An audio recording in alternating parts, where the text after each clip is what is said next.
mid ka mid ah gabdhaha degan xaafadda Islii ee magaalada Nairobi oo ciyaarta kubadda kolayga laguna magacaabo Ayaan Aadan Abshir ayaa sheegtay in bilowgay ciyaartan ay caqabado kala kulantay bulshada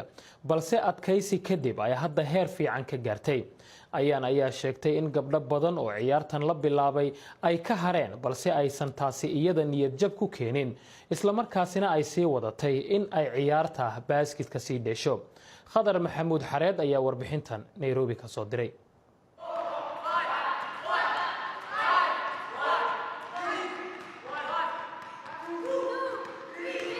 Ayaan Aadan Abshir waa gabar 22 jir ah oo xaafadda Islii ee magaalada Nairobi ku ciyaarta kubadda kolayga. Waxay ciyaartan bilowday 7 sano ka hor waxaana sida ay ii sheegtay waqtigaasi ay la kulantay caqabado kala duwan gaar ahaan xishood ay dareemaysay iyo waliba aragtida ay bulshada ka qabto gabar Soomaaliyeed oo ciyaarta kubadda kolayga. meeshan ayaan ku bilaabay markii koobaad aan imaanayeen waa imaaday iyadoo gabdho Soomaali ciyaarayaan aniga iga horeeyay waan jeclaaday inaan ciyaaro kadibna macalinka ayaan la hadlay waxaan dhahay macallin ma soo biiri karaa ha iyo markii hore aniga passion ahaan iga ahayd inaan meel fog ka gaaro ma rabin oo ilaa inta imaado laakiin markii aan ciyaaray ayaan arkay inaan wax badan ka qabsan karo that's why aan markaas u sii waday ilaa hadda ilaa inta aan imaaday Kenya League ayaan ka soo ciyaaray wax badan ilaa 2016 كان عياري انتنا واحد بدنا ايام ku ciyaaray gabdho badan oo Soomaaliyan ahayn laakiin hadda way kala tageen qaar waa la guursaday qaar way dhoofeen qaar way iska daayeen markii hore aan bilaabay gabdhaha la bilaabay saas kale way kala tageen hadana wiilashaan la ciyaaray hadana gabdho kala imaaday gabdhaha mar walba way igu korimaadaan way iga tagaan laakiin anigu ma joojiyo wiilashaan la ciyaaraa dib uma arkay inaan la ciyaaro wiilashaan. Ayaan waxay sheegtay in macallinkii tababarayay iyo waliba asxaabteeda kale ay ka caawiyeen inay caqabadahaasi ka soo gudubto.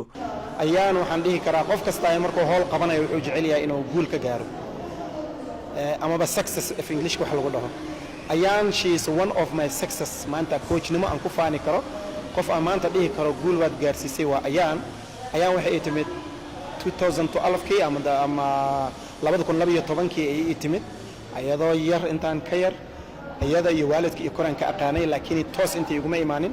iskuulan anaga noogu dhex yaalo oo meesha aan ku ciyaarayna ah iskuulka waxay u timid inay wax ku barato kadib ciyaartaani aragtay way ii timid waxa xasuustaa anoo soo galay garoonka gacanta iga qabatay waxay igu tiri macallin ani ma soo gali karaa meesha markaasaan ku leeyahay haya ku diiday waxay igu tiri marka macallin waxaan rabaa inaan barto because dhowr jeer imaan jiray meesha fariisan jiray waxay arki jireen ciyaalkoo ciyaaraya kubad gabdho iyo wiilal oo inta badan ay u badan yihiin xiligaas waxa u badnaa meesha madow oo aniga imaanay. Ayaan ayaa hadda kubadda kolayga xaafadda Islii kula ciyaarta wiilal badan waayo gabdho ay la ciyaari jirtay waxa ay ii sheegtay inay dib ugu noqdeen dalkoodii hooyo ee Soomaaliya halka qaar kalena la guursaday. Ayaan saaxiibteed Aamina Yuusuf oo ay si weyn isugu dhow yihiin ayaa sheegaysa in kubadda kolayga aysan ciyaari karin ayaan la'aanteed. Ayaan waa saaxiibtay وانا مرنا ولا شيء واي حاول عيارنا باسكتبولك إنكستو أنا أمر دوك صبيرة أيضا إلى وقت بدنا عياري 2000 إلى هذه عياري لكن أنا دوك صبيرة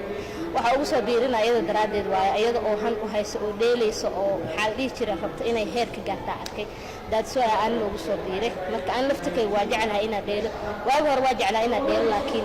ما أذكر واحد يقول رجلية أما قفقة حالي ترى أقود يسوي لكن marka arkay ayaan oo walaashay oo dheelayso oo ahaan u hayso oo muddo badan ciyaarayso taasoo ay ugu soo biiray anigana ayaan ma sha Allah waxay jeceshay basketballka inay heerka gaarto hadana si fiican anay xataa macallin ay tahay. Ayaan waxay ka qayb gashay mid ka mid ah ciyaaraha heerka qaran ee dalka Kenya lagu qabtay iminka waxa ay ku rajo weyn tahay inay sii wado ciyaarta kolayga. Khadar Maxamuud Xareed VOA Nairobi.